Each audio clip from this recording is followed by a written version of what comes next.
ബി.ജെ.പിയുടെ 12 ലോക്സഭാ മണ്ഡലങ്ങളിലെ സ്ഥാനാർത്ഥികളെ കൂടി നിർണയിച്ചതോടുകൂടി ശക്തമായ മത്സരമാണ് കേരളത്തിൽ നടക്കുവാൻ പോകുന്നത് എന്ന് തീർച്ചയായി. പക്ഷേ 20 ലോക്സഭാ മണ്ഡലങ്ങളിൽ ഏറ്റവും വലിയ മത്സരം നടക്കുവാൻ സാധ്യത ഏറെയുള്ള ലോക്സഭാ മണ്ഡലം അത് ആറ്റിങ്ങൽ ലോക്സഭാ മണ്ഡലമാണ്. കാരണം മറ്റൊന്നുമല്ല, 3 സ്ഥാനാർത്ഥികളും വളരെ ശക്തരാണ്. ഒരാൾ നിലവിലെ MP, മറ്റൊരാൾ MLA, മറ്റൊരാൾ കേന്ദ്രമന്ത്രി. അങ്ങനെ 3 പാർട്ടിയിലെയും ശക്തരായ 3 പാർട്ടിയുടെയും പ്രധാനപ്പെട്ട മുഖങ്ങളാണ് ആറ്റിങ്ങൽ ലോക്സഭാ മണ്ഡലത്തിൽ നേർക്കുനേർ പോരടിക്കുവാൻ പോകുന്നത്. 3 പേർക്കും വിജയസാധ്യത വളരെയേറെയാണ്. ആറ്റിങ്ങലിലും 3 രാഷ്ട്രീയ പാർട്ടികളും അത്രമേൽ ശക്തവുമാണ്. അവിടെ UDFന് വേണ്ടി കളത്തിലിറങ്ങുന്നത് തോൽവി ഇതുവരെ അറിഞ്ഞിട്ടില്ലാത്ത നിലവിലെ അവിടെ MP കൂടിയായ അടൂർ പ്രകാശാണ്. അടൂരിൽ നിന്ന് ആറ്റിങ്ങലിൽ നിന്ന് അപരിചിതനായി മത്സരിച്ച് ഇപ്പോൾ സുപരിചിതനായി നിൽക്കുന്ന ആറ്റിങ്ങലിന്റെ സ്വന്തം MP അടൂർ പ്രകാശ്. മറുഭാഗത്ത് ആറ്റിങ്ങലിനെ ഇന്നുവരെയും ഹൃദയത്തോട് ചേർത്തുവെച്ച, അല്ലെങ്കിൽ ആറ്റിങ്ങൽ ജനത 2019 വരെ ഹൃദയത്തോട് ചേർത്തുവെച്ച ഇടതുപക്ഷത്തിന്റെ കോട്ട എന്നറിയപ്പെട്ടിരുന്ന ആറ്റിങ്ങൽ ലോക്സഭാ മണ്ഡലം. സമ്പത്തിനെ മലർത്തിയടിച്ച അടൂർ പ്രകാശ് ആറ്റിങ്ങലിൽ വിജയിച്ചു വരുന്നതുവരെ ഇടതു കോട്ട എന്ന പേരിൽ തന്നെ അറിയപ്പെട്ടിരുന്ന ആറ്റിങ്ങൽ ലോക്സഭാ മണ്ഡലത്തിൽ ഇപ്പോഴും ഇടതുപക്ഷത്തിന്റെ വേര് അത്രമേൽ ബലപ്പെട്ടതാണ്. അവിടെ ഒരു ചെറുപ്പക്കാരൻ മത്സരിക്കുമ്പോൾ, അവിടെ ഇടതുപക്ഷത്തിനും ജനങ്ങൾക്കും ഒരുപോലെ സുപരിചിതനായ ഒരു MLA മത്സരിക്കുമ്പോൾ ഇടതുപക്ഷത്തിന് വിജയപ്രതീക്ഷ അത്രമേൽ വലുതാണ്. മറുഭാഗത്ത് BJPക്ക് ഏറ്റവും വലിയ വോട്ട് ഭൂരിപക്ഷം നേടിക്കൊടുത്ത ആറ്റിങ്ങൽ ലോക്സഭാ മണ്ഡലം, ശോഭാ സുരേന്ദ്രൻ മത്സരിച്ച് ഏറ്റവും കൂടുതൽ ഭൂരിപക്ഷം നേടിയ ലോക്സഭാ മണ്ഡലം, അവിടെ V മുരളീധരനെ പോലെ BJPയുടെ ശക്തനായ കേന്ദ്രമന്ത്രി മത്സരിക്കുമ്പോൾ BJPക്കും പ്രതീക്ഷ ചെറുതൊന്നുമല്ല. സ്ഥാനാർത്ഥി പട്ടിക നിർണയിക്കുന്നതിനും മാസങ്ങൾക്ക് മുമ്പ് ആറ്റിങ്ങലിൽ വന്ന് വീടെടുത്ത് താമസിച്ച് കൃത്യമായി രാഷ്ട്രീയം കളിച്ചിരുന്ന, കൃത്യമായി ജനങ്ങൾക്കിടയിൽ ഇടപെട്ടിരുന്ന BJP സ്ഥാനാർത്ഥി V മുരളീധരൻ BJPക്ക് വേണ്ടി മത്സരിക്കുന്നു. സ്വാഭാവികമായും പറയുവാൻ സാധിക്കും, 20 ലോക്സഭാ മണ്ഡലങ്ങളിൽ ഏറ്റവും ശക്തമായ ത്രികോണ മത്സരം നടക്കുവാൻ പോകുന്നത് ആറ്റിങ്ങൽ ലോക്സഭാ മണ്ഡലത്തിൽ തന്നെയാണ്.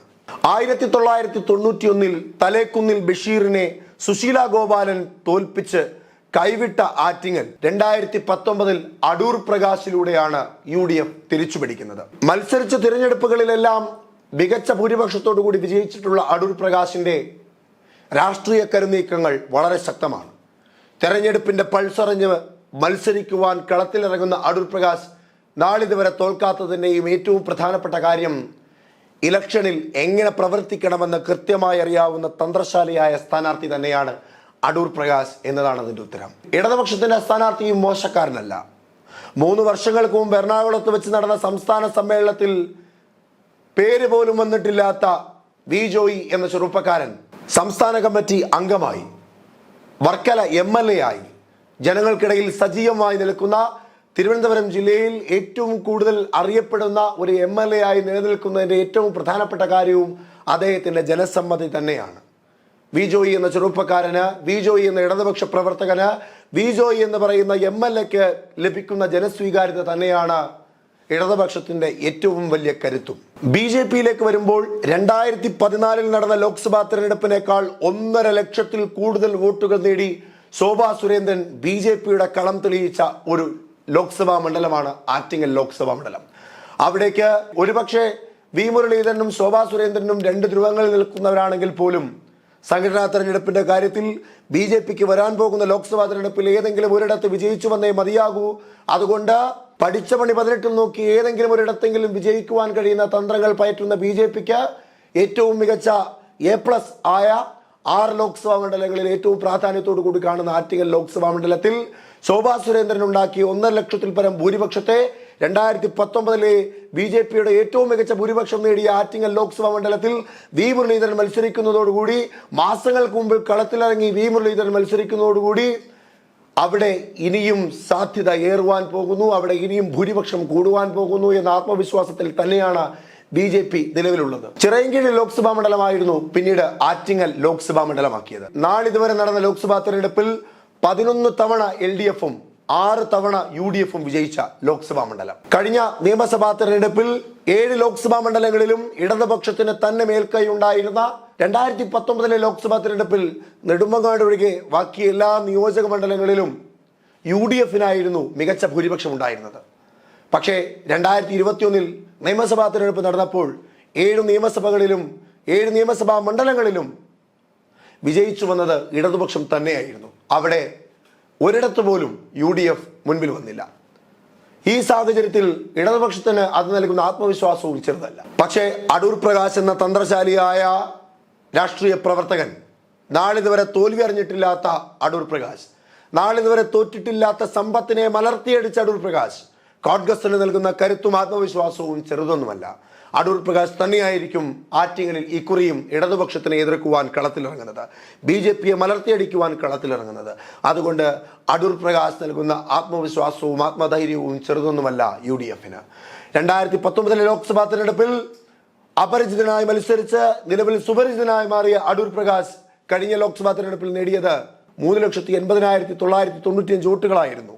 38.34% വോട്ടുകൾ നേടി. 0.75% വോട്ടിന്റെ വർധനവ് അടൂർ പ്രകാശ് ഉണ്ടാക്കി. CPIMന്റെ സ്ഥാനാർത്ഥിയായ അനിരുദ്ധൻ സമ്പത്ത് എന്ന സമ്പത്ത് 3,42,748 വോട്ടുകൾ കരസ്ഥമാക്കി. 34.50% വോട്ടുകളായിരുന്നു നേടിയത്. 11.18% വോട്ടുകൾ കുറവാണ് അനിരുദ്ധൻ സമ്പത്ത് എന്ന സമ്പത്ത് നേടിയത്. BJPയുടെ സ്ഥാനാർത്ഥിയായി ശോഭാ സുരേന്ദ്രൻ മത്സരിക്കുമ്പോൾ മികച്ച ഭൂരിപക്ഷമായിരുന്നു BJPക്ക് നേടുവാൻ സാധിച്ചത്. 2,48,081 വോട്ടുകൾ BJP കരസ്ഥമാക്കി. 24.97% വോട്ടുകൾ നേടി. 14.43% വോട്ടിന്റെ വർധനവ് BJPക്ക് ആറ്റിങ്ങൽ ലോക്സഭാ മണ്ഡലത്തിൽ നേടുവാൻ സാധിച്ചു. 38,247 വോട്ടിന്റെ ഭൂരിപക്ഷമായിരുന്നു അടൂർ പ്രകാശിന് 2019 ലോക്സഭാ തെരഞ്ഞെടുപ്പിൽ ആറ്റിങ്ങലിൽ നേടുവാൻ സാധിച്ചത്. 74.21% പോളിംഗ് ആയിരുന്നു കഴിഞ്ഞ തവണ ആറ്റിങ്ങൽ ലോക്സഭാ മണ്ഡലത്തിൽ ഉണ്ടായത്. 2024 ലോക്സഭാ തെരഞ്ഞെടുപ്പിൽ പോളിംഗ് ശതമാനം വർദ്ധിക്കുകയാണെങ്കിൽ അത് 3 കൂട്ടർക്കും നൽകുന്ന ആത്മവിശ്വാസം ചെറുതൊന്നുമല്ല. കഴിഞ്ഞ തവണ ഈ 3 പ്രധാനപ്പെട്ട പാർട്ടികളല്ലാതെ മത്സരിച്ച പാർട്ടികൾക്ക് ലഭിച്ച വോട്ടുകളുടെ ഷെയറുകൾ ഇക്കുറി കുറയുവാൻ സാധ്യതയേറെയാണ്. ആ വോട്ടുകളൊക്കെ ആർക്ക് അനുകൂലമായി നിൽക്കുന്നുവോ അവർ വിജയിക്കുവാനുള്ള സാധ്യതയാണ് നിലവിലുള്ളത്. ഇനി മണ്ഡലത്തിലേക്ക് വരികയാണെങ്കിൽ കോൺഗ്രസിന്റെ മുഖ്യമന്ത്രിയായിരുന്ന R ശങ്കർ അടക്കമുള്ളവരെ തോൽപ്പിച്ച മണ്ണാണ് ആറ്റിങ്ങൽ ലോക്സഭാ മണ്ഡലത്തിൻ്റെത്. അതുകൊണ്ട് ആർക്കായിരിക്കും വിജയം, ആർക്കായിരിക്കും തോൽവിയെന്ന് പ്രവചിക്കുക അസാധ്യം തന്നെയാണ്. ആദ്യം DYFIയുടെ മുഖമായ AA റഹീമിലേക്ക് സ്ഥാനാർത്ഥിത്വം വന്നു നിന്നെങ്കിൽ പോലും പിന്നീട് V ജോയി എന്ന പേരിൽ അവസാനിക്കുകയായിരുന്നു അത്. ഇടതുപക്ഷത്തിന്റെ എല്ലാ നേതാക്കന്മാർക്കും ഇടതുപക്ഷ പ്രവർത്തകർക്കും തിരുവനന്തപുരംകാർക്കും ഒരുപോലെ സ്വീകാര്യനായ V ജോയി കളത്തിലിറങ്ങുന്നതോടുകൂടി കളിക്കളം മുറുകുക തന്നെ ചെയ്യും. വർക്കലയും ആറ്റിങ്ങലും ചിറയിൻകീഴും നെടുമങ്ങാടും വാമനപുരവും അരുവിക്കരയും കാട്ടാക്കടയും അടങ്ങുന്ന ആറ്റിങ്ങൽ ലോക്സഭാ മണ്ഡലത്തിൽ 66% ഗ്രാമീണ മേഖലയാണ്. താഴെത്തട്ടിൽ കിടക്കുന്നവരെ ബാധിക്കുന്ന വിഷയങ്ങളെല്ലാം ഇക്കുറി വലിയ ചർച്ചാ വിഷയമാകും. അങ്ങനെയെങ്കിൽ കർഷകർക്കെതിരെ ഉണ്ടായ ജനദ്രോഹപരമായ സർക്കാർ നടപടികളും സർക്കാരിൻ്റെ പല അഴിമതി ആരോപണങ്ങളും സർക്കാരിനെതിരെയുള്ള രൂക്ഷ വിമർശനങ്ങളുമെല്ലാം ഇക്കുറി ചോദ്യചിഹ്നം തന്നെയാകും. അത് V ജോയി എന്ന MLAയുടെ വ്യക്തിപ്രഭയെ എത്രമാത്രം ബാധിക്കുമെന്നുള്ളത് കണ്ടറിയേണ്ട ഒന്ന് തന്നെയാണ്. BJPക്ക് ഇക്കുറി വോട്ട് വർധന ഉണ്ടാക്കുവാൻ സാധിക്കുമോ എന്നുള്ളതും ഒരു ചോദ്യം തന്നെയാണ്. ആറ്റിങ്ങലിൽ വലിയ പ്രതീക്ഷയാണ് BJP നേതൃത്വം നൽകുന്നത്. പക്ഷേ അത്രമേൽ പ്രതീക്ഷിക്കാൻ കഴിയുമോ എന്നുള്ളത് വലിയ ചോദ്യമാണ്. അടൂർ പ്രകാശും V ജോയിയും മത്സരിക്കുന്നിടത്ത് V മുരളീധരന് പ്രസക്തമായ ഇടമുണ്ടോ എന്നത് സംശയം തന്നെയാണ്. എന്നിരുന്നാലും കളിക്കളത്തിൽ നിന്ന് മാറ്റി നിർത്താൻ കഴിയില്ല V മുരളീധരനെ. ശക്തമായി തന്നെ താൻ വേരുറപ്പിക്കുന്നുണ്ട് എന്നും അദ്ദേഹം ആത്മവിശ്വാസത്തോടെ പറയുന്നു. ഒരു പക്ഷേ അവൾ അട്ടിമറി നടക്കുവാനും സാധ്യത ഏറെയാണ്. തീരദേശങ്ങളുടെ പ്രശ്നങ്ങളും വലിയ ചർച്ചയാകുവാൻ സാധ്യതയുള്ള ഇടമാണ് ആറ്റിങ്ങൽ. അവിടെ സാമുദായിക സമവാക്യം വലിയ ചോദ്യചിഹ്നമായിരുന്നു. പക്ഷെ നിലവിലത്തെ സാഹചര്യത്തിൽ 3 പേരും ഒരേ സമുദായത്തിൽ നിന്നായത് കൊണ്ട് തന്നെ സാമുദായിക സമവാക്യത്തിന്റെ ചോദ്യചിഹ്നത്തിന് നിലവിലവിടെ പ്രസക്തിയില്ല.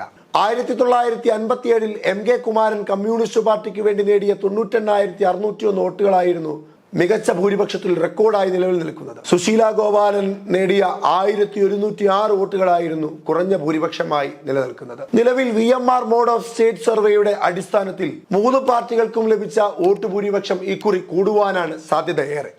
അതായത് കോൺഗ്രസിന്റെ 37.87%, 38.04% വർദ്ധിക്കും. LDFന്റെ 34.06%, 35.05% വർദ്ധിക്കും.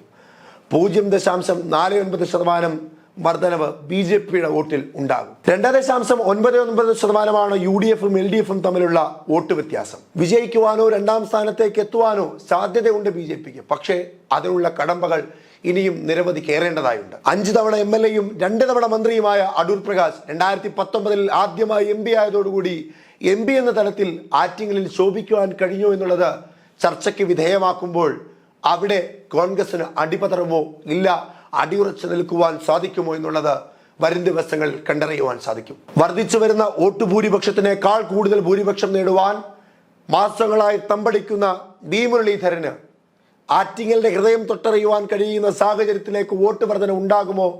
കഴിഞ്ഞ തവണ ശോഭാ സുരേന്ദ്രൻ പിടിച്ചെടുത്ത ഇടതിന്റെയും വലതിന്റെയും വോട്ടുകളുടെ എണ്ണത്തിൽ വർധനമുണ്ടാക്കുവാൻ അദ്ദേഹത്തിന് സാധിക്കുമോ എന്നറിയുവാനും ഇനിയും ദിവസങ്ങൾ ബാക്കിയുണ്ട്.